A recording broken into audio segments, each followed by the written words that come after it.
Hey everybody, Chief Meteorologist Brad Panovich here. Quick update on our pattern next week. We've got some rain on the way this weekend and other stuff, but everybody online, unfortunately, is so focused on next week. One thing we know for sure, it's going to be cold. But I did want to give you an update because we're now getting into that time frame. Tuesday, Wednesday, Thursday next week. We're in the 5 to 7 day outlook. So we were in the pattern, we had it. It's still there. It's trending up, I would say, a little bit. I'm not saying it's trending up a bunch, but it's certainly not going away. So we're in that 5 to 7 day period where it is looking like there's going to be wintry weather. But I would caution you, it does not necessarily mean snow. It does not mean a bunch of snow. It does not mean a big storm. It just means chances for wintry weather, snow, sleet, or ice. So that's what's happening right now. Let's dive into the model guidance real quickly. I'm going to show you the whole country here. We're going to start this weekend. We're going to go through time. This is the GFS model. I'm going to show you the European model. I'll show you the GFS here in a minute. European model's been most aggressive for winter weather for us for the last several days.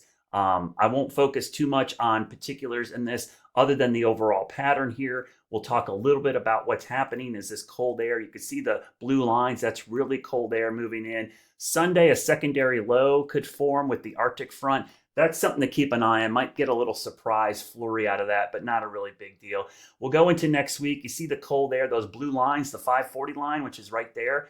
That's really cold air, by the way. The 540 line is the rain snow line. The fact that it's down in the Gulf of Mexico tells you that's super cold air, okay? Then the middle of next week, the track of the storm is key. So we're going to go to Tuesday, Wednesday time frame. Here's the concern, and this is something that happens when it's really cold. This trough could be so deep and so far down that, yes, the storm could track too far south. This is called a suppressed track. So we end up with super cold, dry weather, and there's higher chances of snow, sleet, and ice to our south, even into Georgia, Charleston, South Carolina, Savannah areas. Now, the European model has backed off. It actually shows it completely dry and suppressed. But there's a storm track there. You see all that green? The storm track's there. Now, oftentimes in the long range, this happens, but in the short range, as we get closer, the storm starts trending back to the north and west. That is certainly still a possibility, but it's something to keep an eye on. So when you look at the maps like this, which you'll see a lot of here in the coming days, this is the chance of precipitation, wintry precip next week. Notice how the darker shades of green, which I'm going to move my head over here, is the 30 to 50% chance of wintry precip is actually to our south, okay? It's actually further to our south. Let me look at the interactive version of this. It'll be easier to show you. We'll zoom in on this area. So this is Tuesday. We go into Wednesday morning. So this is Tuesday to Wednesday.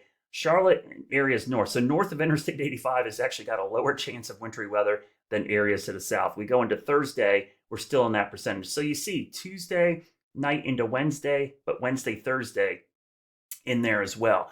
And this is a signal that the models are suppressing the track of this. And we'll go back and I'll kind of show you I showed you the European model. Let me show you the GFS track real quickly here, just to give you an idea. Now, again, these models run every 6 hours. Don't read too much into it, but it's a trend we're starting to see in the guidance here. So we'll show you the GFS. I'm going to show you the latest run. Hopefully, let me move up here. We'll try to show you the 12Z run. There we go. We're getting some data in.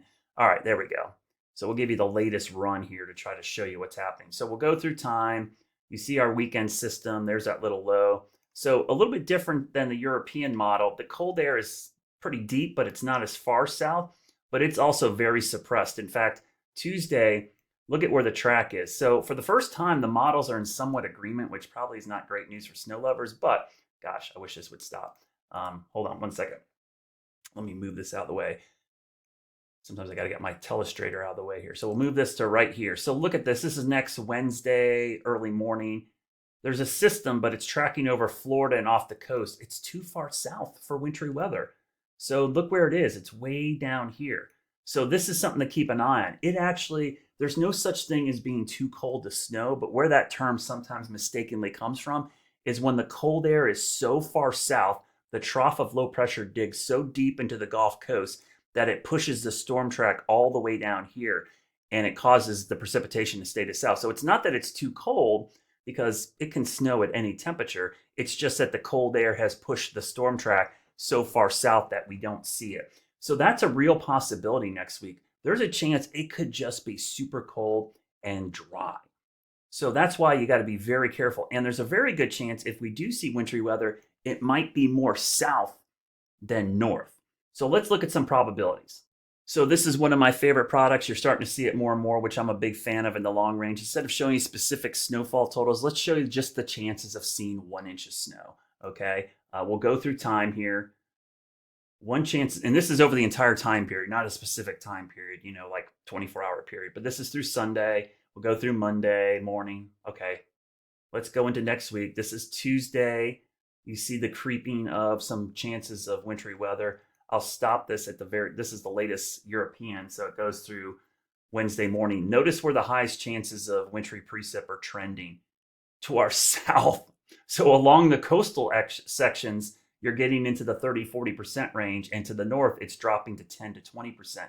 And it's not like it's just one piece of data. We can look at a couple pieces, and I'll show you. Okay, let's look at the GFS model. Same probabilities of 1 inch of snow. Okay, we'll go through the middle of next week. I'm going to stop this Thursday afternoon. Look where the trend is, to our south. So for all my viewers and followers down here along the coast, your chances are higher than they are in Charlotte. And chances in Texas and Louisiana are higher than in Charlotte right now. So just a word of caution. I posted a graphic earlier saying, what if I told you the chances were higher to the south?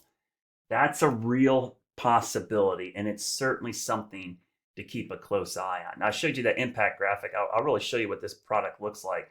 So this is the likelihood. I actually put the wrong days on there, so I apologize. I fixed it already. But this is the chances, moderate chances of impacts from a winter storm, which could be snow, sleet, or ice. So we'll go through Monday. We'll go into start this coming up on Tuesday of next week in the morning, afternoon, Tuesday night, Wednesday night into early Wednesday. So this is Wednesday morning, 7 a.m. You see the probabilities around 40% south. And as we go through time, it stays 40%. So Wednesday looks to be kind of the day, honestly. But look where those chances are trending. They're trending towards the coast and southeast. So these are moderate impacts, which you look on the side means hazardous driving, use extra caution, possibly closures or delays for businesses and schools. So I just want to give you a heads up on that. I'll be tracking that for the next 5 to 7 days. It's really probably next Tuesday, Wednesday that things ramp up. But tomorrow and into the weekend, we're probably going to have a pretty good handle on things. But I will caution you, don't get super excited for snow. This could still be all ice, and it could be to our south. So it's something to keep an eye on as we go through the next couple of days.